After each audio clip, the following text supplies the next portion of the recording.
What is going on YouTube? This is Asteroids Wired. So this is part 9 of the Rise to Honor playthrough. So in this particular episode we get past this persnickety bot that was given Jet Li problems in the previous episode. So it's just kind of the concept behind it.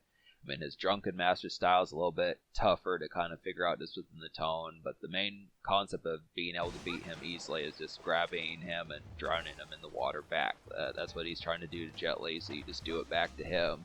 And then he's really kind of a cakewalk to take care of from there. So it's just kind of the pitch. You just press the R1 button or hold the R1 button and then press the right joystick down to drown him in the water. And that just virtually takes care of it. Now the thing about it is, I almost feel like a banner. Despite the fact that this game is 20 years old, I don't know how many full-blown like walkthroughs of this particular game are saying that that's what you have to do. So shout out to folks. I mean, obviously, I think at this stage it's not too tough to figure out. You can find walkthroughs in like text format throughout the internet, but just being able to say for someone like a casual kind of YouTube video, I think that's this kind of concept as far as what to do with it. But yeah, just hold the R1 button and then press down the joystick to get him to drown in the water. And obviously keep a distance from him when he's kind of somewhat not being drunken to make sure that he doesn't drown Jet Li in the water. So it's just kind of within the tongue, because it is pretty damaging. I mean, that can take off a fair portion of the health. And then the concept on top of that is just being able to say that once you do drown him and he's a little bit woozy, you can only really hit him like a few times. I mean, it would be a good concept to use adrenaline, but I kind of tried that and it didn't work that well. It's really not that tough of much to really have to deal with, but yeah. So it's Thanksgiving time of year as far as those pitches going to happen. Just turkey season as far as those pitches going to happen. Some good stuff. Football, turkey, beer, some of those other things just to be able to get. Good concept of this sort of. I do like this kind of brushy and bristled kind of weather. Good pitch for it. Just some good stuff like this. Now this one doesn't feel as much of like an autumn game compared to like Van Helsing and Devil May Cry, but I just think the concept of it is just vintage kind of game to play around this time. In the past, I would watch kind of martial arts movies in November. I definitely would watch Jackie Chan movies, like some of those ones that he did, like Gorgeous and Rush Hour, some of those type of tones just being able to get. But yeah, I recently watched. I recently watched like a series of these episodes just to proofread this particular project and walk through to see the quality of it just within the tone. I mean, it's not.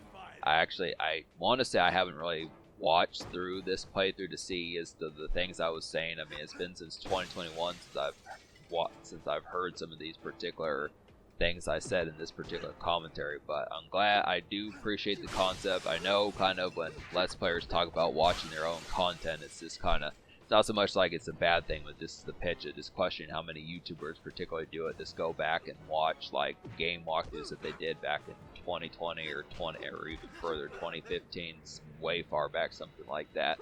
Just a good tone. But I realized I did talk about like the Jet Li movies. I kept talking about Romeo Must Die, and then the other movie he did, like Kiss of the, I don't know if it's Kiss of the Dragon, but Kiss of Death, something like that. But it's a good pitch for some of those type ones. But yeah, there just weren't a super ton of Jet Li movies just to really be able to say that. I want to say like he was kind of similar to Jackie Chan. He had a series of movies in the early 2000s, but he should have been pumping out like 2 or 3 of those a year. I would definitely feel like this within the pitch. Just definitely.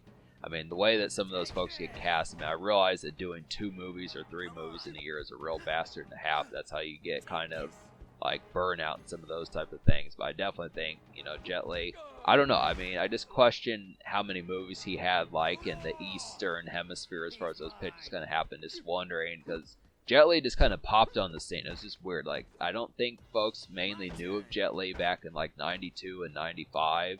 But then I would say by like 98, 99, 2000, he kind of came on the scene and it was like, oh, this is like the next martial artist and stuff. But by that point, he was like, you know, 36, 35, 34, somewhere within that relative range of just probably only having like a few more years left in his prime as far as that particular kind of went. But he's kind of within the tone. But yeah, this particular segment of the game is really kind of a royal pain, because the thing I hate about this stuff here is just the fact that they approach you from like adjacent angles. So they're not approaching Jet Li in front of his face. You know, for the most part, they're waiting for you to attack one, and then the other one will hit you with 2 baseball bats. And the concept that they're trying to get you to do here is to counter. So that's the concept. Just like with the, not the last boss fight in the water, the drunken one, but the boss fight before that took me a couple years to complete.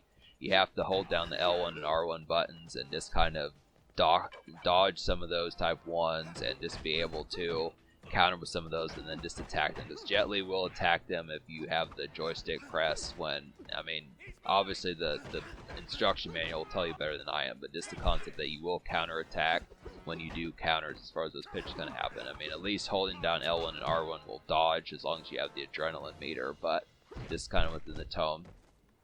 Just being able to say, but there's a lot of these. There's like probably more than 10 or 12 or 15 or so of these unique enemies, and they all mostly have weapons, and they can knock out Jet Li pretty quickly.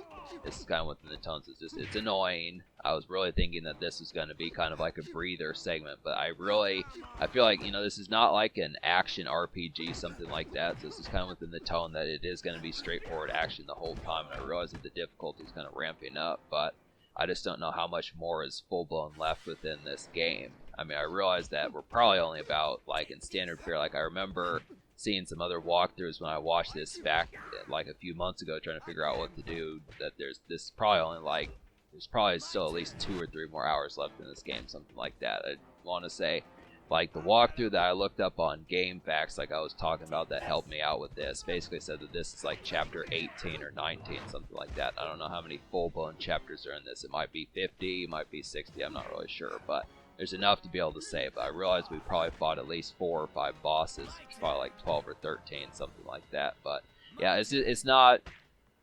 So just being able to say here, it's not really that of like a good thing to attack these folks head on. It, like I've been saying, it's really the counter that you need to do until you get a baseball bat, and then you just counter and then really beat the crud out of them as far as those pitches going to happen.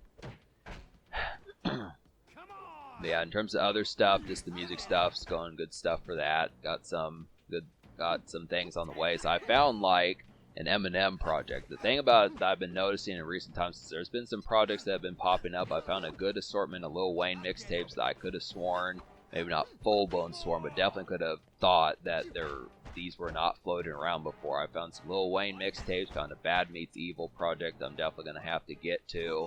There's some ones in there like King Gordy, Bizarre, some of that type of stuff. There's plenty of these. There's that D12 kind of 2003 mixtape, so I've just been finding some of those type of affairs. There's some good stuff that's been popping up that's definitely going to pop up throughout the next good while on my music channel, and a lot of these are mixtapes that are free. It's just kind of within the tone, so some good fare for that.